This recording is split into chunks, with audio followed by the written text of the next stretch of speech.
Assalamualaikum warahmatullahi wabarakatuh. Alhamdulillah alladzi anzala ala 'abdihi al-kitab wa lam yaj'al lahu 'iwaja. Asyhadu an la ilaha illallah wahdahu la syarika lah wa asyhadu anna Muhammadan 'abduhu wa rasuluh. Allahumma salli wa sallim wa barik ala nabiyyina Muhammadin wa ala alihi wa ashabihi wa man tabi'ahum bi ihsanin ila yaumiddin wa ba'd. Jamaah sekalian, agama kita agama yang tegak, paling tidak ada 3 pilar atau 4 pilar. Yang pertama, agama kita tegak dalam landasan akidah yang kokoh atau landasan keyakinan yang menghunjan dalam di hati-hati, di dada sanubari kita. Yang kedua, pembahasan agama kita juga tegak dalam rangka untuk menghamba kepada Allah atau yang kita kenal dengan beribadah kepada Allah Subhanahu wa ta'ala. Yang ketiga, terakhir tapi bukan berarti dianaktirikan, agama kita juga membahas yang namanya akhlak atau perilaku kepada sesama manusia. Biasanya yang keempat adalah muamalah, tapi kita cukupkan dengan 3 ini. Jamaah sekalian, pembahasan tentang akidah cukup banyak. Pembahasan tentang ibadah itu selalu, karena kita hidup dalam rangka beribadah kepada Allah, atau yang kita kenal dengan pembahasan fikih.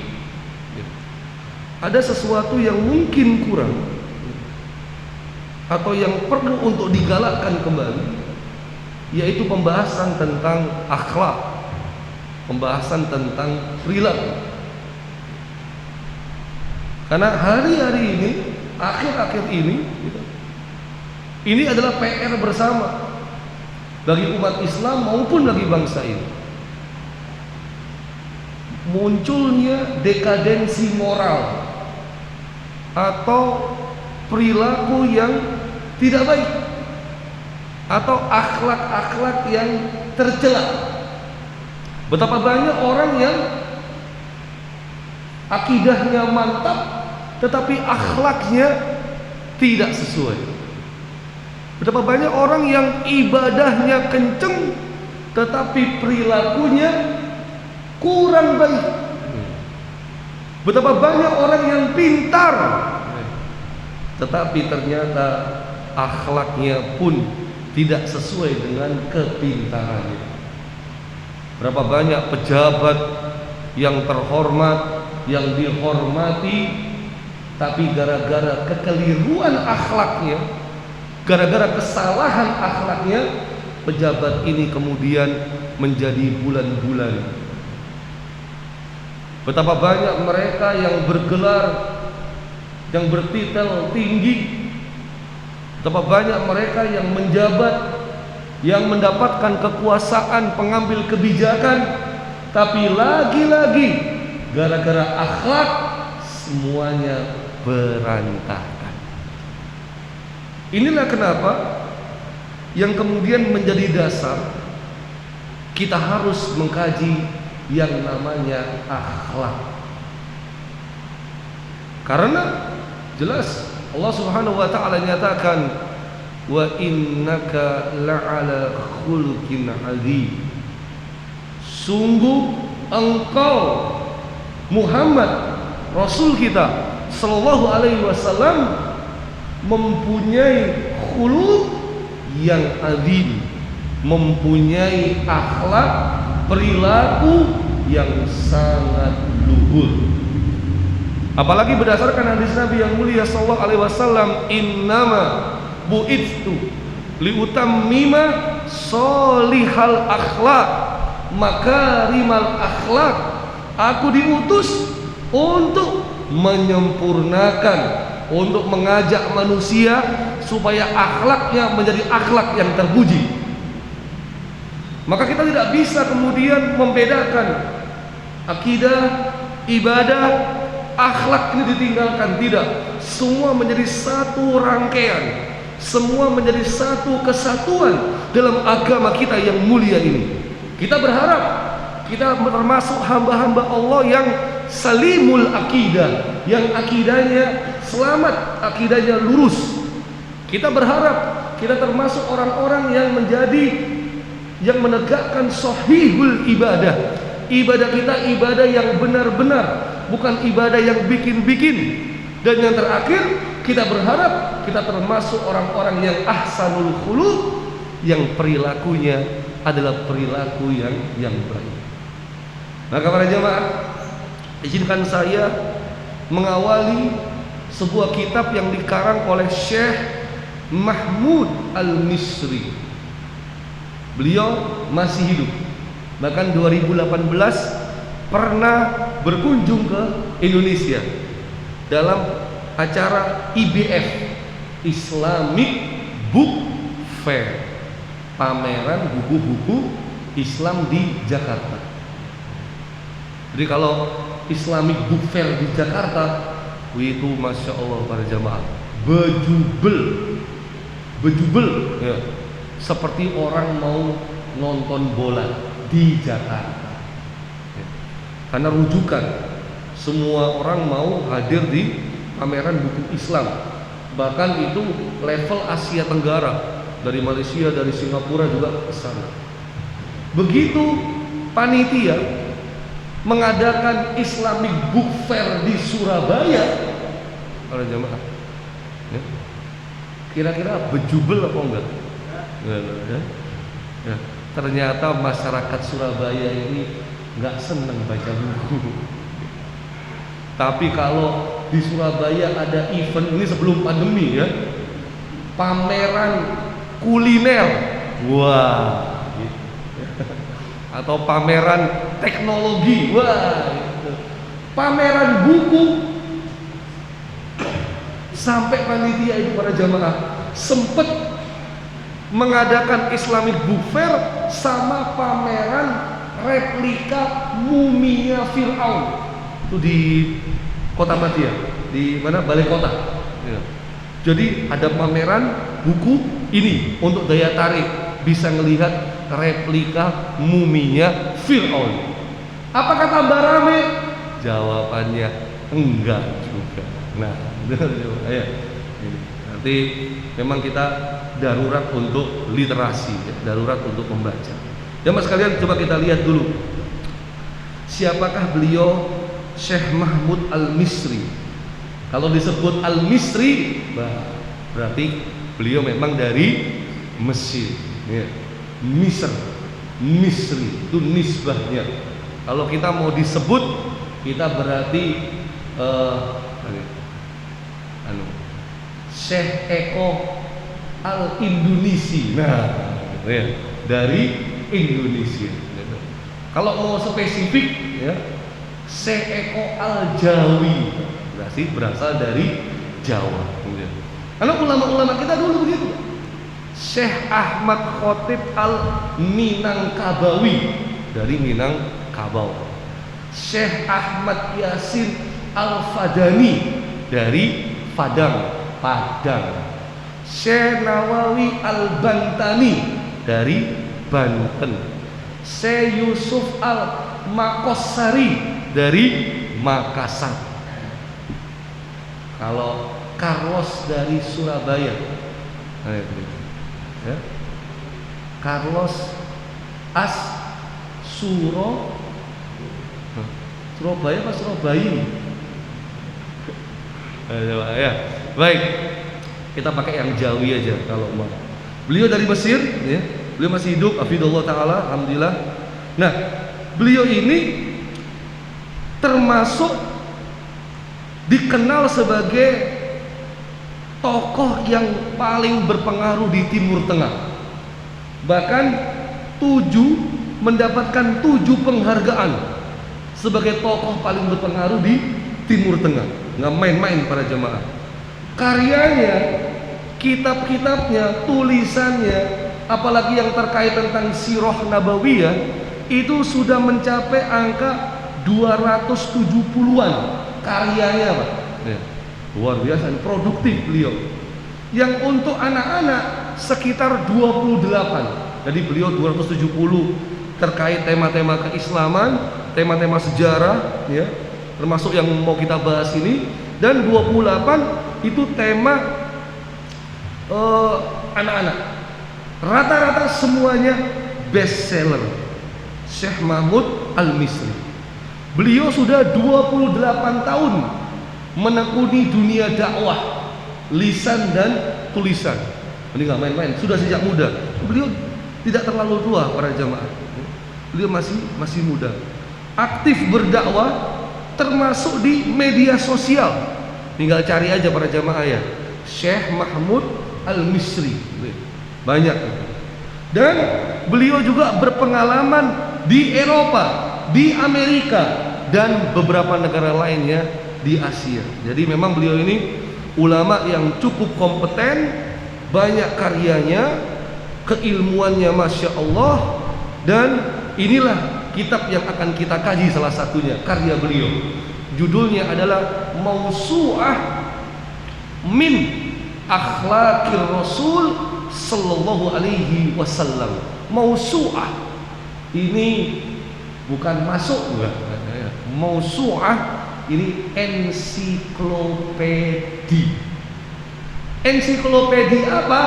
Min, dari Akhlaqir Rasul Sallallahu Alaihi Wasallam. Ensiklopedi akhlaknya Nabi kita yang mulia Muhammad Sallallahu Alaihi Wasallam. Insya Allah kita akan bahas mulai dari definisi akhlak, fikih akhlak, akhlak itu apa, akhlak Islami itu yang kayak gimana, akhlak itu dari lahir sudah ada atau perlu pembiasaan, keutamaan akhlak yang terpuji itu seperti apa, sampai beliau membedah contoh-contoh akhlak dari ikhlas, dari khauf, takut kepada Allah, dari kemudian muraqabah, merasa diawasi Allah, kemudian al-hilm, lemah lembut, ya. Akhlak-akhlak Nabi dikupas tuntas di kitab beliau ini. Dan inilah yang perlu kita teladani para jemaah, sehingga jangan sampai kemudian kayak rame yang dulu, oh kamu memang gak ada akhlak. Nah, ya. Itu akhlak itu maksudnya apa? Baik, bismillahirrahmanirrahim para jemaah, kita akan coba mulai. Beliau membahas, mengawali kitab beliau ini dengan sebuah pertanyaan. Mengapa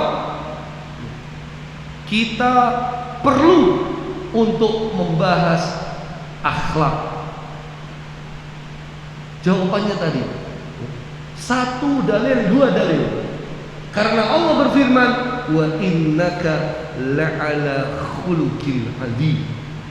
Sungguh engkau Muhammad benar-benar berbudi pekerti, berakhlak, berperilaku yang luhur, yang mulia. Islam ini adalah seruan akhlak para jemaah. Bahkan akhlak yang terpuji, inilah merupakan risalah dakwah Nabi yang diemban oleh Rasulullah SAW. Bahkan sebelum beliau jadi Nabi saja, beliau itu sudah dikenal akhlaknya akhlak yang mulia. Makanya beliau mendapat gelar Al-Amin, orang yang amanah, yang dapat dipercaya. Kalau gak amanah namanya munafik, berkhianat dia. Sudah dikasih amanah ternyata berkhianat. Ada yang meninggal karena COVID, lah ini malah dapat fee. Setiap meninggal dapat fee. Orang meninggal kok dapat komisi, dari mana? Ada lagi yang kemudian menjabat untuk masalah jabatan itu harus setor. Mau jadi pejabat setor dulu 20 juta minimal. Ini gimana? Bahkan ada seorang pimpinan di institusi penegakan untuk pemberantasan korupsi. Itu juga ternyata harusnya dia memberantas korupsi, tapi dia memberikan peluang supaya korupsi ini nggak ketahuan. Lu gimana ini? Ini pejabat untuk memberantas korupsi, tapi malah kerjasama dengan yang korupsi. Ya akhirnya memang dihukum. Hukumannya itu dipotong gaji. Dipotong gaji 80%. Gajinya itu nggak besar, 15 atau berapa itu ya. Tapi jadi kalau 15 juta dipotong 80% kan sedikit Pak. Iya. Tapi jangan salah, tunjangannya itu 100 juta lebih. Tunjangannya ada banyak. Jadi total gajinya itu bisa sampai 300 juta. Nah, kalau dipotong cuman gaji pokoknya, ya, ini efek apa enggak? Ya. Ini yang saya ceritakan terjadi di sebuah negeri antah berantah sana para jemaah. Ya. Jadi kenapa? Dia nggak amanah, dia khianat. Ya. Tapi Rasulullah SAW tidak seperti itu. Jemaah sekalian, akhlak terpuji inilah yang dihimpun dari seluruh ucapan, dari seluruh perbuatan yang dipraktekkan oleh Nabi kita yang mulia Sallallahu Alaihi Wasallam. Maka ketika seorang sahabat yang bernama An-Nuwas bin Sam'an bertanya kepada Rasulullah Sallallahu Alaihi Wasallam tentang albir, kebaikan itu apa? Dan kemudian bertanya kepada Rasulullah SAW, al-ithm, dosa itu apa? Nabi kita yang mulia SAW menjawab, al-birru husnul khuluq. Kebaikan itu adalah pekerti perilaku yang terpuji. Wal ithm, dan dosa mahaka fi sadrik wa karihta an yattali'a alaihin nas. Dosa itu yang meresahkan hatimu dan engkau itu khawatir, engkau itu takut bahwa ada orang yang melihat. Kalau kebaikan husnul khuluq, kebaikan itu adalah perilaku yang terpuji, akhlak yang mulia. Dosa meresahkan di dalam hati dan kita takut orang lain juga tahu itu dosa. Makanya para jamaah kalau pengen tahu dosa, tanya sama hatinya, resah apa enggak kan gitu. Kira-kira yang korupsi itu resah apa enggak para jamaah? Atau seneng jangan-jangan ya? Ini kalau resah aja enggak lah ini ya. Naudzubillah. Kita itu kalau enggak sholat resah apa enggak? Itu aja. Kalau enggak jamaah di Masjid Al-Hikmah resah apa enggak? Tapi kalau kemudian sudah ya sholat ya enggak sholat tuh enggak ada bedanya. Ini inna lillahi wa inna ilaihi raji'un. Hari ini memang sangat rusak kalau jemaah. Kita lanjutkan. Nah, berdasarkan firman Allah Subhanahu wa taala dalam Al-Qur'an surah Al-Baqarah 177. Ini adalah sebuah pembahasan akhlak yang sangat lengkap. Kalau ingin tahu akhlak itu apa, buka Al-Baqarah 177.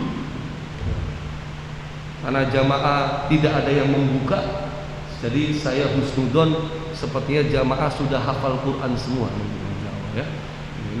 Hafid sama hafidhah. Enggak para jamaah, saya buka, saya bacakan.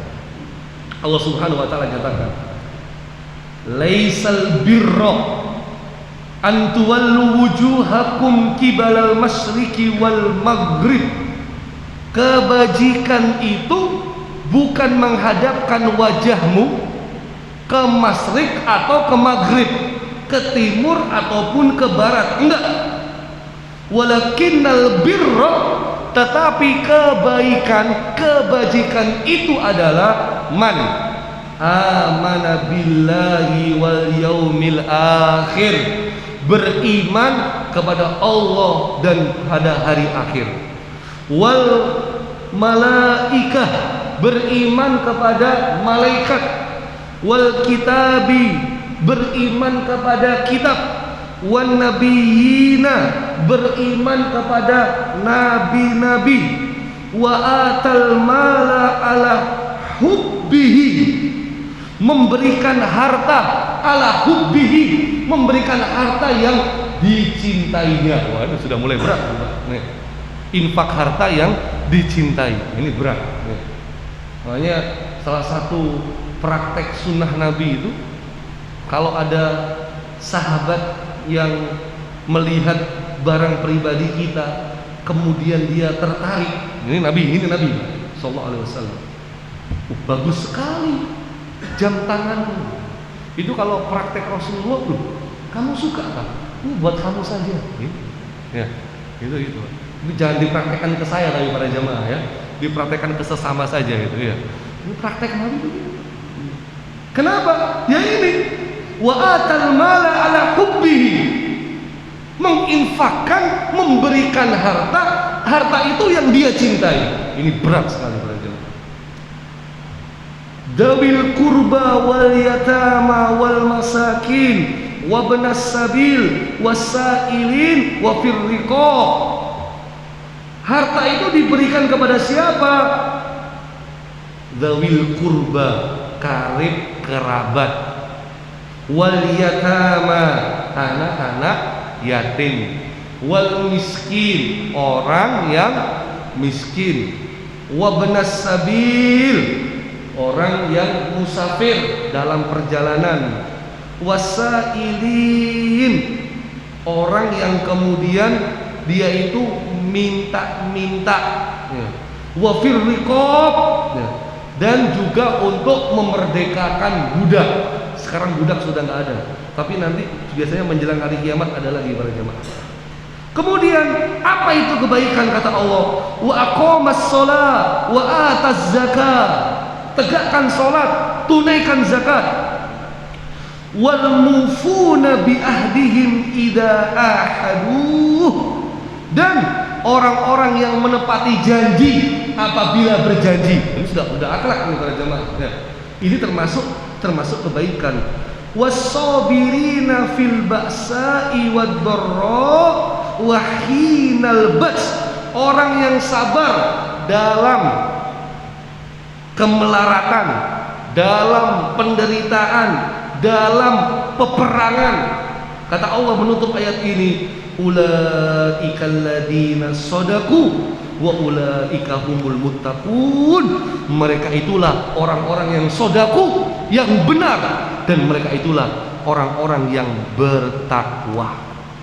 Dari ayat ini para jamaah, ternyata Allah mendefinisikan albir itu kebajikan, semua keyakinan, semua ibadah yang terlekat di dalam ayat tadi, dan juga semua akhlak terpuji. Maka ketika kita bicara akhlak, kita bicara sesuatu yang sangat luas, yang sangat menyeluruh. Ternyata akhlak itu juga bisa masuk sisi akidah, akhlak itu juga bisa masuk sisi ibadah, akhlak itu tidak hanya sisi perilaku. Di ayat ini ternyata Allah menggambarkan orang yang akhlaknya terpuji, berarti akhlaknya itu terpuji bersama Allah, terpuji bersama Rasulullah, terpuji bersama kitabullah, terpuji bersama malaikat, dan terpuji bersama manusia. Ayat ini para jamaah membahas akhlak, akidah, ibadah, semuanya jadi satu. Terpuji bersama Allah maksudnya gimana? Jelas, kita ini harus punya akhlak sama Allah. Apa itu? Jangan syirik, Jangan menyekutukan Allah, jangan berbuat syirik kepada Allah, taati perintah Allah, jauhi larangan Allah. Gitu. Sami'na wa ata'na, jelas tuh.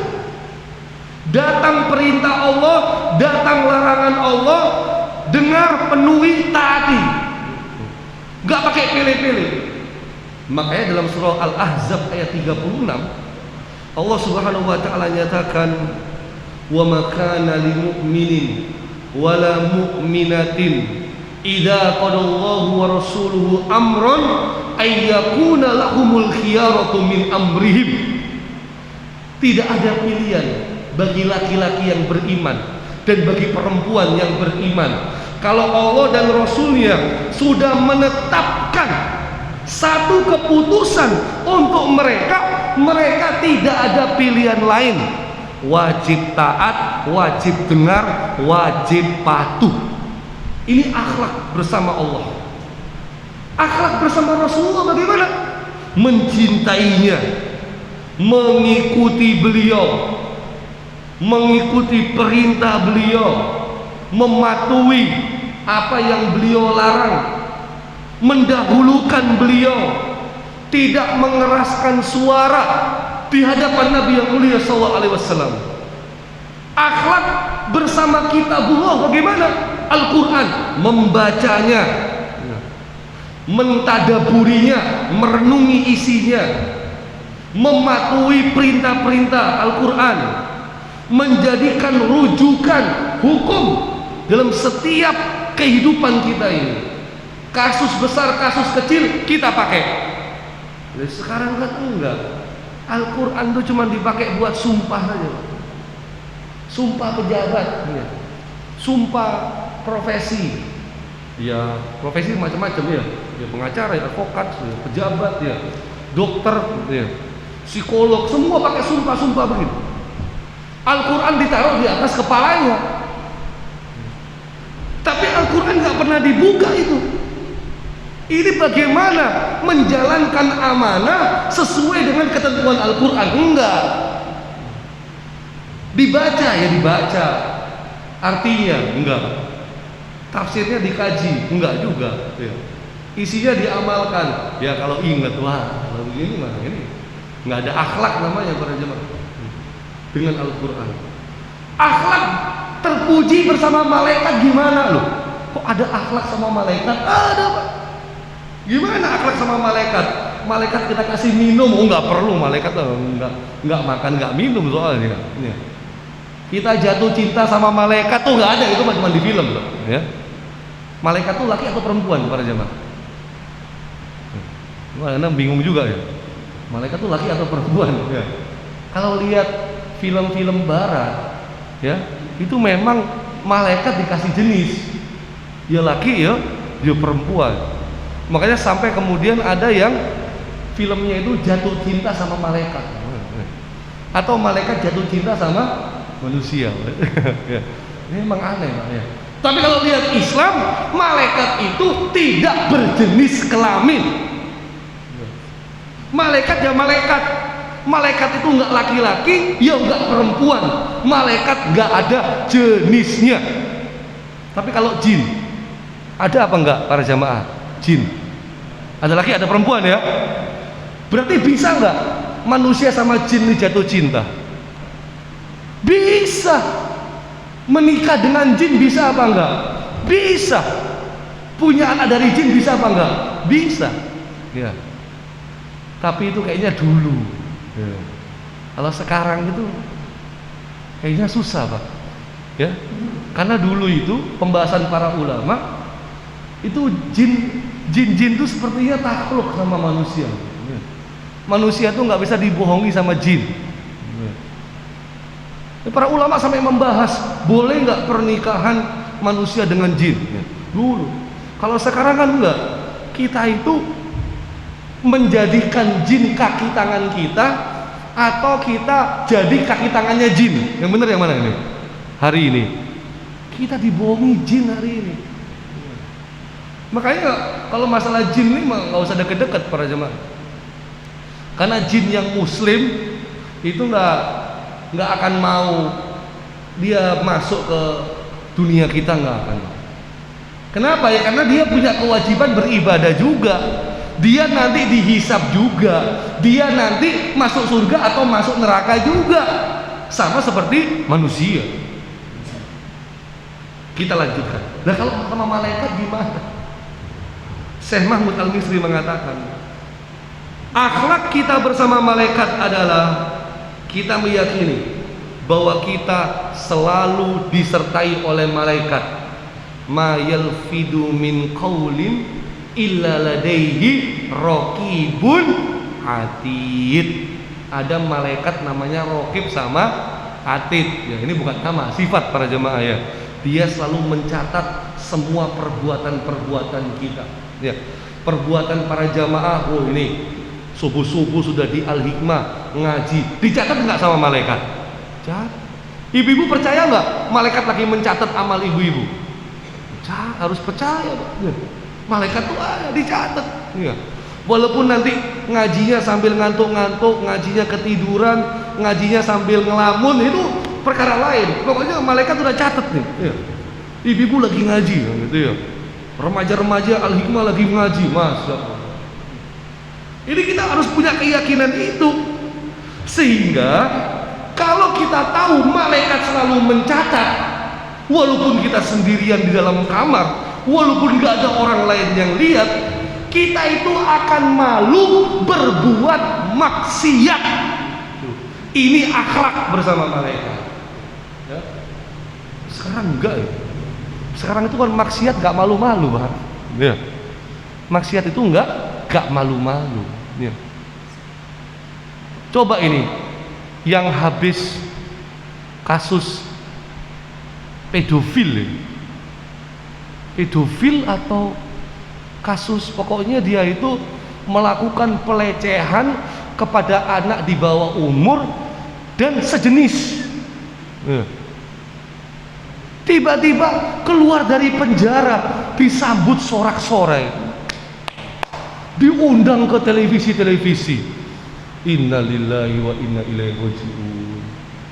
Masa orang yang melakukan kriminal, perbuatan bejat, melecehkan sejenis anak di bawah umur, keluar dari penjara, diundang ke televisi, masyarakat yo sorak-sorai. Ini yang sakit tuh siapa sebenarnya, Pak? Ya. Itu terjadi di negeri antah berantah para jemaah ya. Ya Allah. Kadang-kadang saya nih ya, ini orang akhlaknya sama malaikat bagaimana sebenarnya? Nah, kalau akhlak sama manusia, nah ini kita sudah tahu, Pak, ya. Berwajah ceria, penuh kasih sayang, sopan santun, ya. Kemudian berdakwah juga. Jadi konsep akhlak itu para jamaah lebih luas daripada apa yang kita bayangkan. Ada akhlak itu nggak cuma sesama manusia. Akhlak itu sama Allah iya, sama malaikat iya, sama nabi iya, sama Al-Quran iya. Dan akhlak itu yang menyangkut keyakinan iya, ibadah iya. Itu Al-Baqarah 177. Lah, apa sih sebenarnya artinya akhlak itu? Para jemaah, kalau dalam Islam itu selalu ada definisi etimologi secara bahasa dan definisi terminologi secara istilah. Mesti dalam Islam itu begitu. Islam secara bahasa, Islam secara istilah, itu ada. Nah, kalau Islam secara bahasa itu adalah damai, salam gitu. Islam secara istilah beriman kepada Allah, Rasulnya, Al-Quran dan seterusnya. Orang-orang liberal itu bilang orang-orang yang Kristen, Katolik, Hindu, Buddha itu juga Islam kata mereka. Kenapa? Damai. Loh, kalau kita kena pemikiran mereka kita jadi bingung. Oh iya ya, Islam juga mereka. Kadang-kadang pakai dalil. Makanya definisi terminologi kita angkat juga. Islam itu definisinya nggak cuma secara bahasa, tetapi juga secara istilah. Di mana-mana begitu para jemaah. Semua pembahasan bab-bab Islam itu mesti ada bahasa dan istilah. Nah, secara bahasa apa sih akhlak itu? Kurang 3 menit para jemaah. Secara bahasa akhlak itu adalah perilaku atau tabiat manusia sejak lahir, itu akhlak para jemaah. Nah, dia nanti akan berubah. Ada akhlak, ada khuluq. Kalau khuluq itu dia bentuknya tunggal. Kalau akhlak dia bentuknya adalah jamak. Nah, para ulama membahas khuluq itu maknanya adalah kekuatan atau karakter. Nah, itu khuluq. Kalau akhlak itu perilaku secara bahasa. Nah, dalam Al-Qur'an ketika Allah berfirman wa innaka la'ala khuluqin adzim, sungguh engkau Muhammad berbudi pekerti yang luhur, ini maksudnya apa? Al-Imam At-Tabari rahimahullah mendefinisikan maksudnya adalah budi pekerti yang luhur dalam Al-Qur'an, yaitu Islam dan syariatnya. Khuluqin adim, Islam dan syariatnya, itu maksudnya. Mujahid, khuluqin adim itu apa? Maksudnya agama Islam. Aisyah ketika ditanya bagaimana akhlak Rasul, kita hafal, kana khuluquhu al-Qur'an. Akhlak Rasul itu adalah Al-Qur'an. Qatadah juga sama, makna khuluqin adim Al-Qur'an. Ada pula yang mengatakan al-khuluq al-adim itu 3 pengertian. Apa? Yang pertama adabul Quran, adab Al-Quran. Yang kedua dinul Islam, agama Islam. Yang ketiga adalah husnul khuluq, perilaku yang mulia. Sehingga dari definisi bahasa saja para jamaah kita bisa tahu ternyata akhlak itu maknanya luas. Yang disebut khuluqin adim itu ya Al-Quran, itu ya agama, itu ya syariat, itu ya adab terhadap Al-Quran, itu ada ajaran agama Islam, semua ajarannya, dan itu adalah juga perilaku yang mulia. Sekarang bagaimana definisi akhlak secara terminologi? Waktunya habis. Nantikan episode-episode selanjutnya insya Allah para jamaah ya. Ini baru mukadimah ya. Sudah habis. Mudah-mudahan ada usia, ada kesehatan, ada kesempatan para jamaah kita bisa mengkatamkan kitab ini ya sampai habis, sehingga insya Allah kita termasuk hamba-hamba Allah yang berakhlak mulia, dan insya Allah kita semua dimasukkan ke dalam surganya. Amin Allahumma amin. Hadanallahu wa iyyakum ajma'in. Wassallallahu ala nabiyyina Muhammadin wa ala alihi washabihi wasallam. Wa akhiru da'wana alhamdulillahirabbil alamin. Subhanakallahumma wa bihamdik asyhadu an la ilaha illa anta astaghfiruka wa atubu ilaik. Wa minkum. Assalamualaikum warahmatullahi wabarakatuh.